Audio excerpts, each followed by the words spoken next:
Max Kellerman. He said some bugged out shit.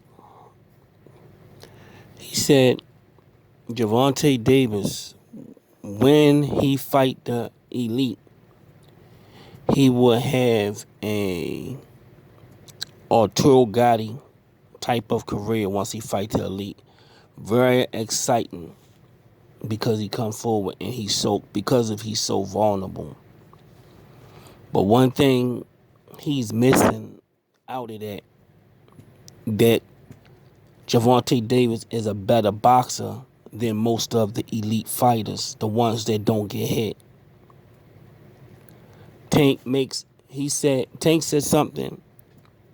He said something very profound. Tank said something very profound. He said once he get his opportunity to fight on pay-per-view, the fight he fight will be unforgettable. He said he won't be on pay-per-view and you will be talking shit about the fight. Because you know why? Because he said he was going to fight. He was going to fight. No, one thing Max don't understand, or maybe Max do understand, and maybe Steve, once you get on a show and ESPN is your boss, and you have a boss, everybody who has be on nationwide TV have an agenda. They have they read from they almost like paid actors. Max Kellerman is a paid actor. Stephen A. Smith is an actor.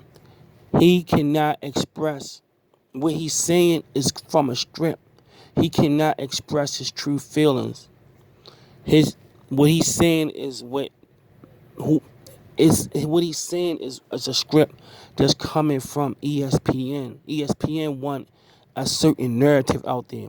They want the narrative out there that Tank can't box. But if you know boxing, you'll know that Tank had over 200 some amateur fights and is a very, very good boxer.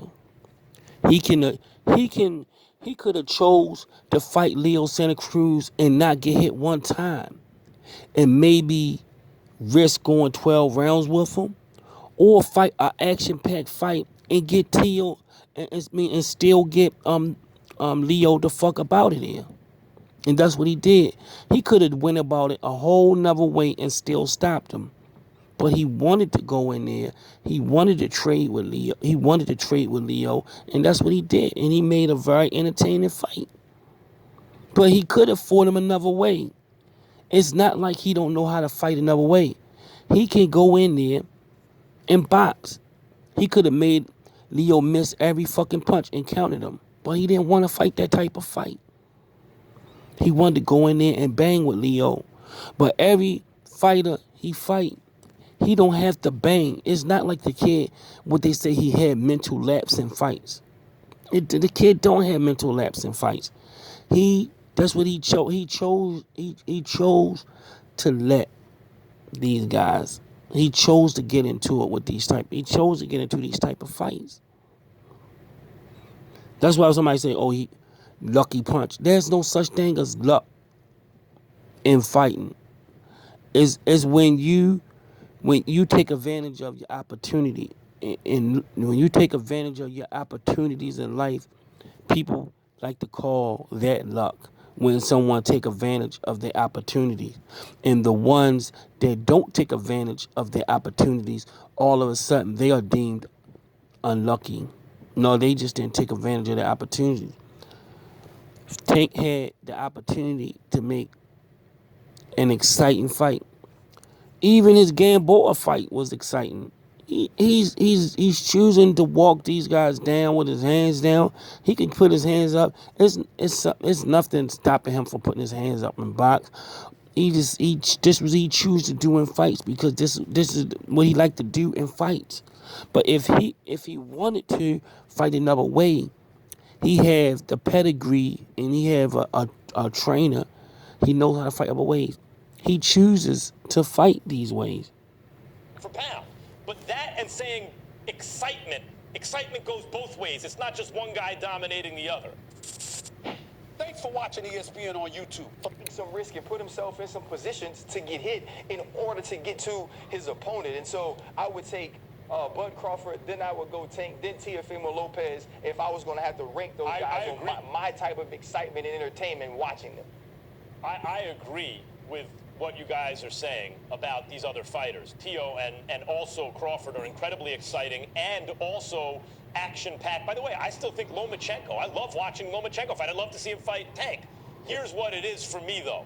When Roy Jones and Floyd Mayweather and Shane Mosley and Oscar De La Hoya were all in their primes, they were very exciting to watch, usually, and they were fantastic fighters, elite pound for pound. Arturo Gatti was the most exciting fighter in the world, because it wasn't just what he was dishing out, it was what was coming back. It was his vulnerability that put you on the edge of your seat.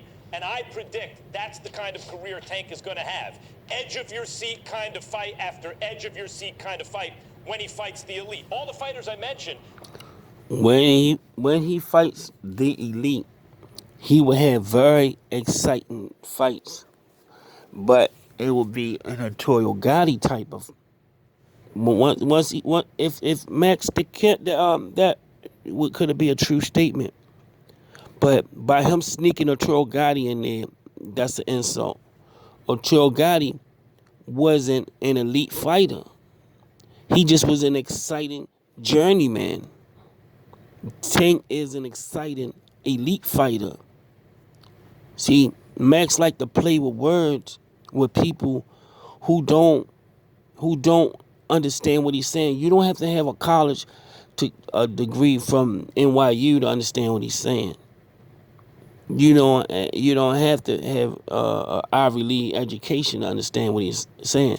That's all you have to do is be fluent in the English language to understand what he's saying. And if you're fluent in the English language, you will know that he's insulting Gervonta Davis by sliding Arturo Gotti in there. That makes it an insult. And I'm glad Ellie Setback, who considered himself a friend of Tank Davis, defended him in that, which brought me to this clip. And I'm glad Ellie Setback defended him, because it's not true. And someone have over 200 something wins in the amateurs, and can box himself, but he chooses to be an exciting fighter. But he wins. He have all knockouts with his wins. He only had one fight that went the distance, but all the rest of the people, even in his championship fights, he put people to sleep. He fought a few world champions, and he put them to sleep. So when he fight at the top, he don't lose. He won his title by knocking somebody out, the champion out. So Max Kellerman is saying, and if Floyd decide to put him in there with the Gary Russells and the Devin Haney's, I also believe he can stop those guys too. Unlike Arturo Gotti will lose to a Devin Haney and a Gary Russell, but I believe Tank can stop both of them. That's I'm gonna end that. That's where I'm gonna end here. And y'all can take y'all can take it or let it alone, whether I'm telling the truth or not. But I know the kid can box.